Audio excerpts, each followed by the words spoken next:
स्वागतम स्वागतम हर्षवर्धन जी स्वागतम स्वागतम हर्षवर्धन जी स्वागतम स्वागतम स्वागतम हर्षवर्धन जी स्वागतम स्वागतम स्वागतम हर्षवर्धन जी स्वागतम स्वागतम हर्षवर्धन जी स्वागतम स्वागतम स्वागतम हर्षवर्धन जी स्वागतम स्वागतम स्वागतम हर्षवर्धन जी स्वागतम स्वागतम स्वागतम हर्षवर्धन जी स्वागतम स्वागतम।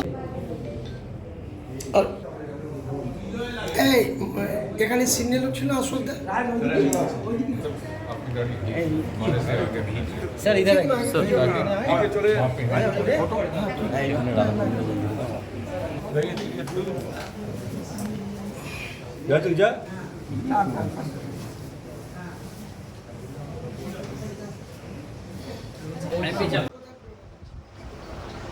এখানে তো টাইম লাগবে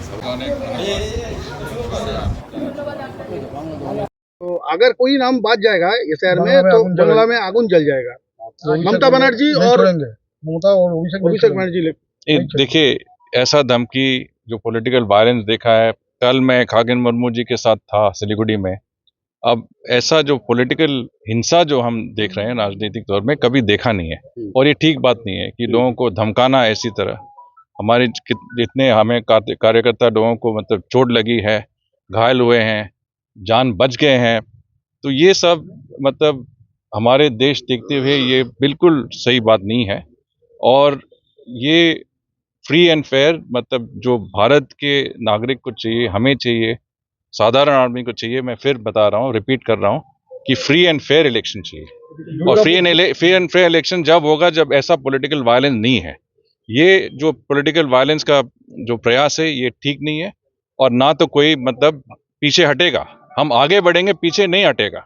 तो ये भाजपा की तरफ मैं कह सकता हूँ कि ये बिल्कुल चलेगा नहीं और हम बिल्कुल ये इससे सहमत नहीं है और इसको स्वीकार नहीं करेंगे ऐसे पॉलिटिकल वायलेंस। दुर्गापुर में एक टेनी डॉक्टर रेप हुआ कल।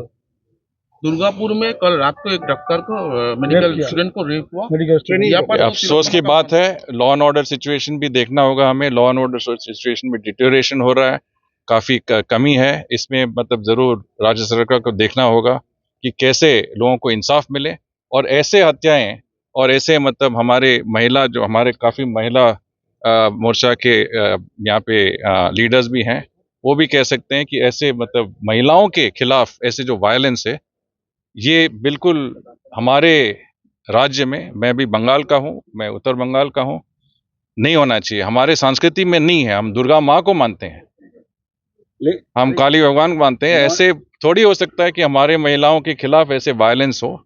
ये क्या मतलब स्थिति है? ये बिल्कुल नहीं होना चाहिए। नॉर्थ बंगाल का स्थिति जो है MP MLA अटैक हुआ है, सामने इलेक्शन है, वो 155 के लागू होने की परिस्थिति है। क्या लगता है? इसका हम नहीं कह सकते हैं। ये तो मतलब जो राज्यपाल जी हाँ का मतलब प्रस्ताव होगा, सरकार का निर्णय होगा, इस पे हमें अभी मतलब कहने की कोई जरूरत नहीं है। ये किसी और लेवल पे होगा। पर ये हम देख रहे हैं कि मतलब अन्याय हो रहा है, लॉ एंड ऑर्डर सिचुएशन में मतलब बहुत कमी है और ये सब देखते हुए मतलब लोगों के मन में घबराहट है, बहुत सारा घबराहट है। लेकिन NCRB का रिपोर्ट कहता है तो कलकत्ता सेफ है। पिछले काफी चीजें हम बात करेंगे। दमकल मंत्री जो है उसके घर में ईडी आया। कौन? दमकल मंत्री, बंगाल के दमकल मंत्री ये स्टार्ट है दमकल मंत्री का ईडी गया, उसका होटल में छानबीन किया। बोल रहे थे कि जब भी वोट आता है तब भी ईडी आता जाता रहता है। नहीं, ईडी का तो काम है कि जो मतलब भ्रष्टाचार होता है वहां चला जाए और भ्रष्टाचार होगा तो चले जाएंगे। इसमें क्या है? समय की क्या मतलब? इसमें कोई समय का कोई संबंध नहीं है।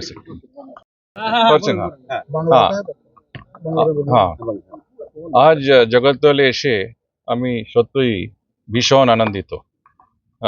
আমাদের কার্যকর্তাদের সাথে আমি যোগাযোগ করেছি এবং এই সকালে আমি হনুমান মন্দির এই মণ্ডল জগদ্দল মণ্ডল 1 এর এসেছি।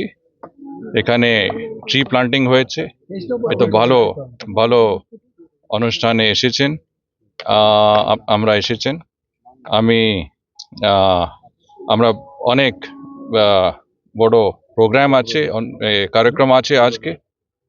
আমার বন্ধুগণ আছে কার্যকর্তাদের, ওনার সাথে অনেক কিছু প্রোগ্রাম হবে আজকে, আবার আগামী কালকে হবে।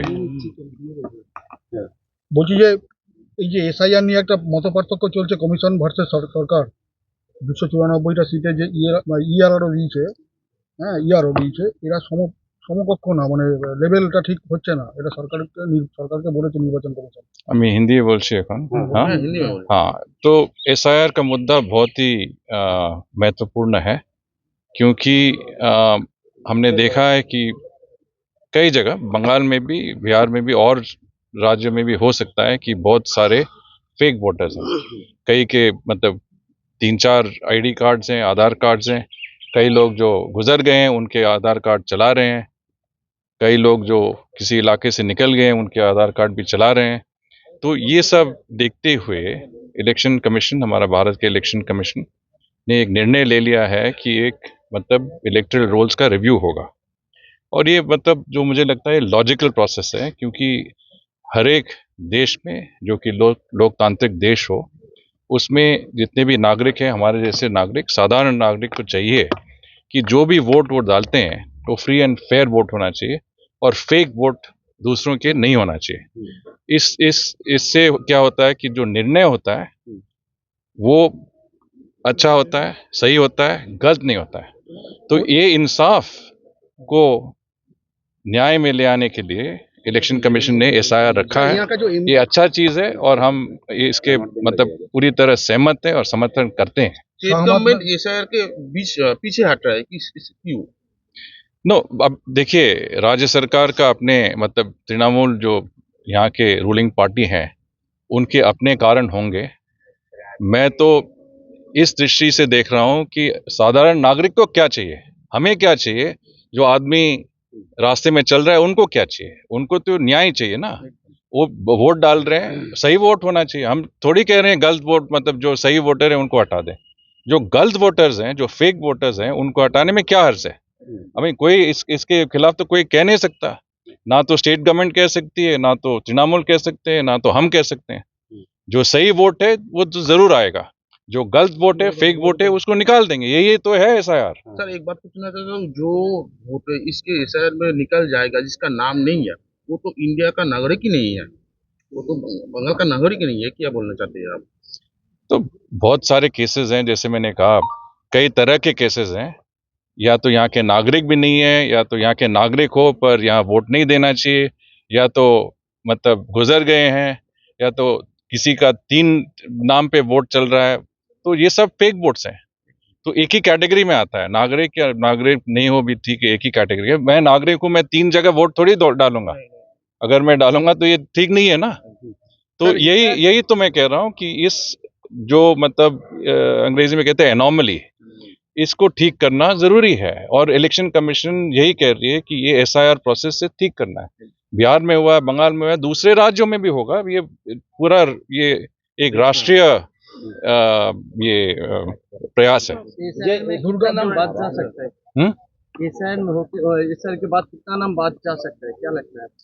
अभी देखिए, मैं तो किसी हमारे नेताओं के सुन रहा हूँ, वो तो कहते हैं 1 करोड़ से ज्यादा है, 90 लाख भी हो सकता है। हम कह नहीं सकते ना, ये प्रोसेस है और ये प्रोसेस को आने दीजिए। लगता है कि काफी बड़े संख्या में फेक वोट्स हैं और इसमें जरूर जांच की जाए और ऐसा जो फेक वोटर्स हैं उनको निकाला जाए, बस यही है।